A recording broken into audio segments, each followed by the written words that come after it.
Ang susunod na pagpapasalamat ay ang pagpapasalamat ko kay dating Speaker, Congressman Lord Alan Velasco.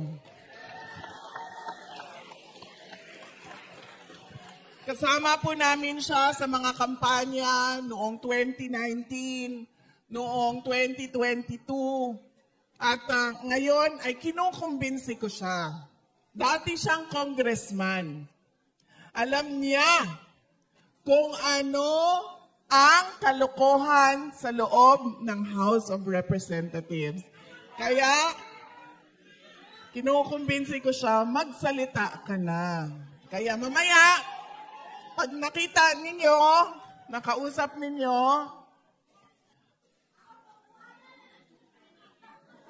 sabihin niyo sa kanya, sabihin na niya kung anong nakita niya doon sa loob ng House of Representatives. Pwede din siya iuwi, ma'am, isang gabi lang. Tapos ibalik natin siya sa asawa niya, si Ma'am Rowena. Papasalamat din ako kay Dr. Lorraine Badoy. Nandito po siya. Isa sa mga pinakamatapang natin na kababayan na lumalaban sa Marcos administration at sa kakampi ng Marcos administration na Makabayan Bloc.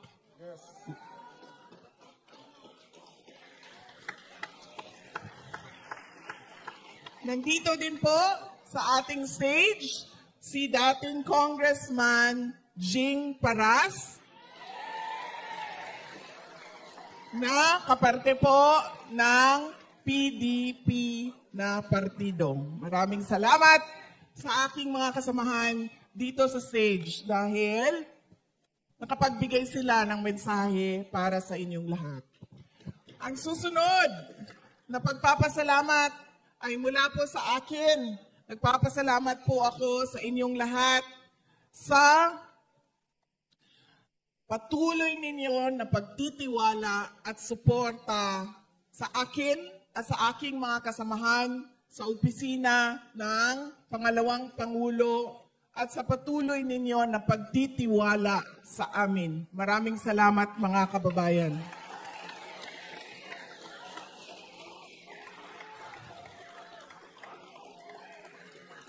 Mahal ko kayo. Ma'am.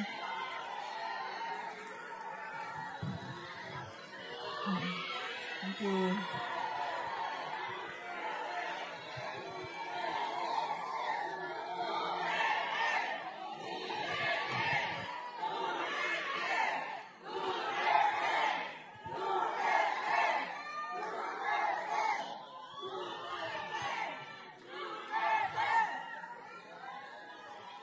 Ang susunod na pagpapasalamat ay mula po sa aming pamilya, ang pamilya Duterte.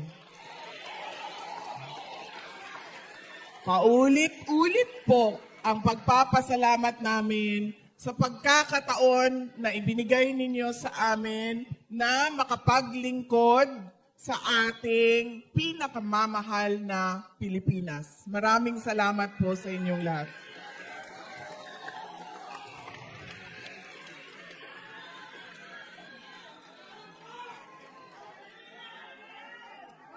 Ang susunod po na pagpapasalamat ay babalik na naman tayo sa inyo. Nabanggit kanina ang laki ng tulong ninyo sa bayan natin.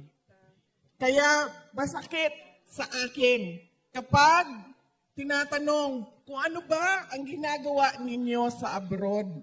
Ang ginagawa namin sa abroad ay nakikinig sa mga OFW, sa mga overseas Filipinos. At nagpapasalamat sa kanila.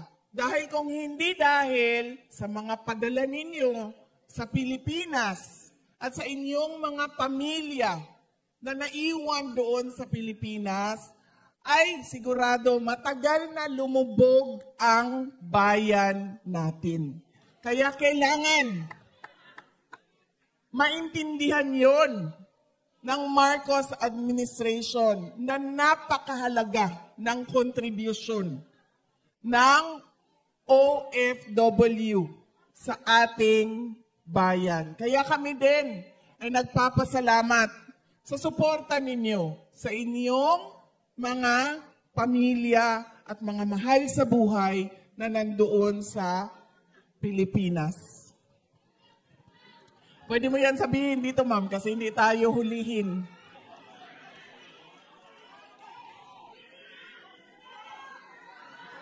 Susunod.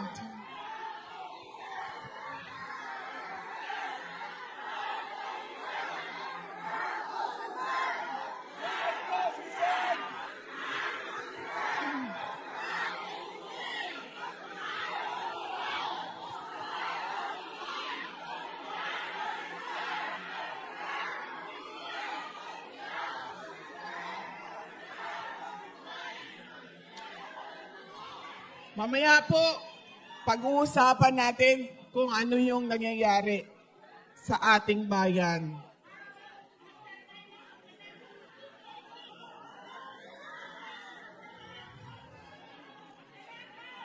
Ang susunod na pagpapasalamat ay mula sa ating pinakamamahal na dating Pangulong Rodrigo Duterte.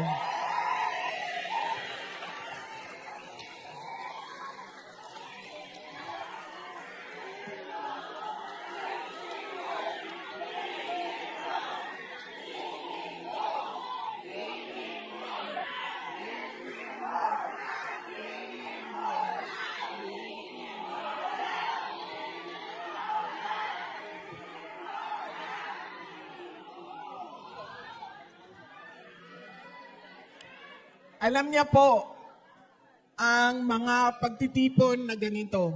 Dahil kapag nagkakausap po kami, ay sinasabi po namin sa kanya.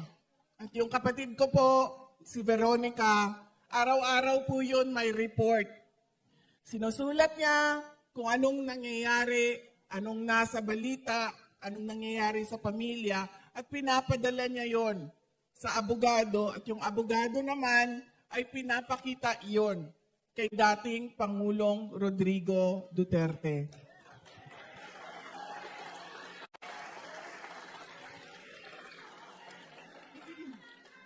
Kapag kami ay magkausap doon sa detention unit, sinasabi niya lagi, nagpapasalamat siya sa mga dasal ninyo.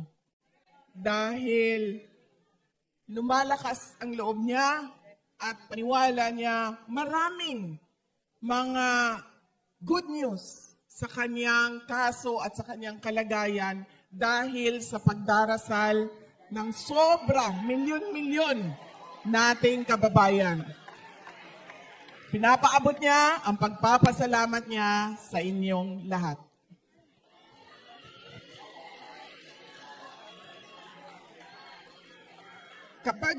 Kahit saan po ako pumupunta, noon ang unang tinatanong sa akin, kamusta na ba si dating Pangulong Duterte?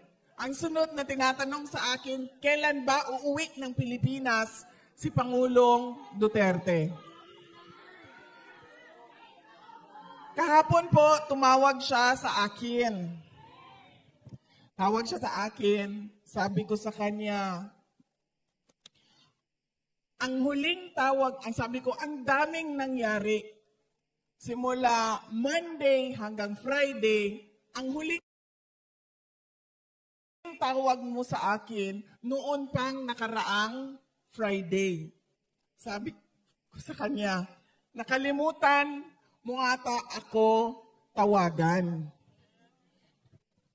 Sabi niya,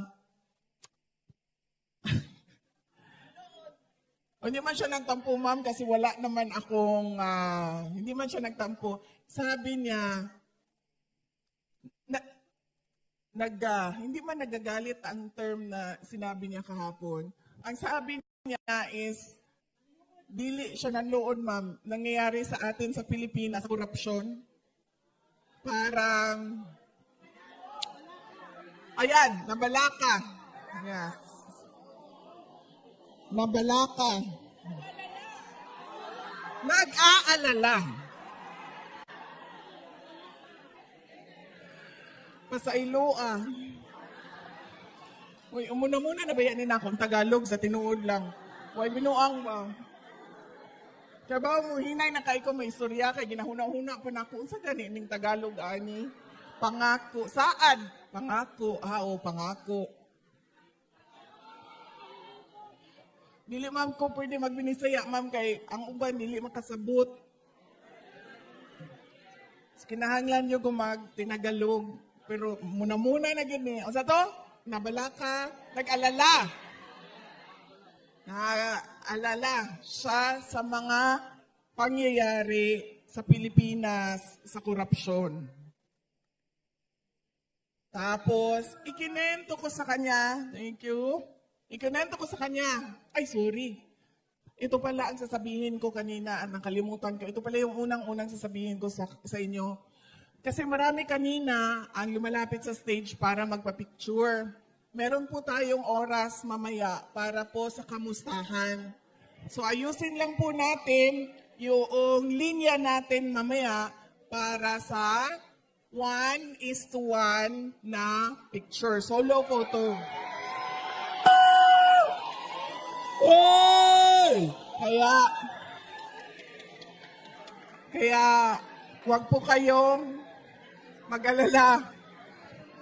Ako yung nag-aalala. Alam niyo bakit? Anong nangyari sa amin sa Kuwait? Ilan tayo dito ngayon? 1,000. O ganun yung sa Kuwait. 900. 900 yung sa Kuwait. Sa venue namin. Tapos, mahaba yung pila. Nagtataka ako, bakit parang hindi nababawasan ito? Hindi talaga siya nababawasan. Sige, okay lang. Wala namang akong gagawin. Wala naman akong gagawin pagkatapos ng event. So, okay lang, picturean tayo ng picturean. So, tataka na talaga ako. Hindi talaga siya nababawasan. Nandun lang lagi yung pila. Ganyan. Hindi na umabot dito yung dulo ng pila. Tapos napansin ko na, pag hindi nila gusto yung picture nila, pumipila sila ulit.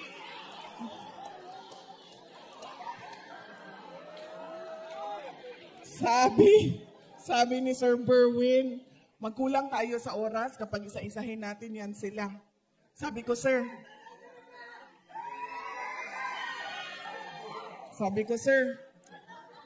unang-una, yung paulit-ulit, hilain yung palabas yan sa pila. Kasi kawawa yung mga nasa likod na sisingitan ng paulit-ulit ang na pumipila. Tapos sabi ko, yung may mga picture na dati, sino yun?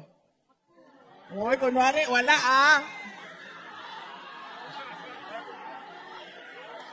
Yan. Sino ang may picture na? Yan. Huwag na kayong pumila.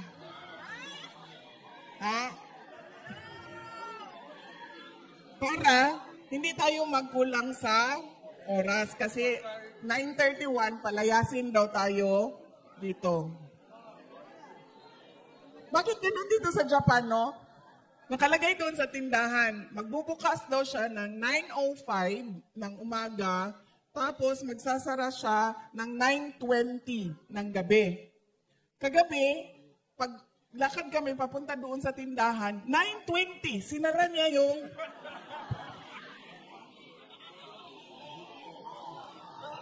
Sabi ko, grabe, wag may hangyo ning lugaran ni.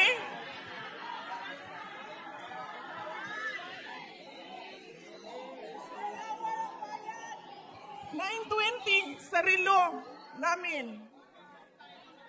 Tumayo siya doon, mas sinara niya sa mukha namin yung...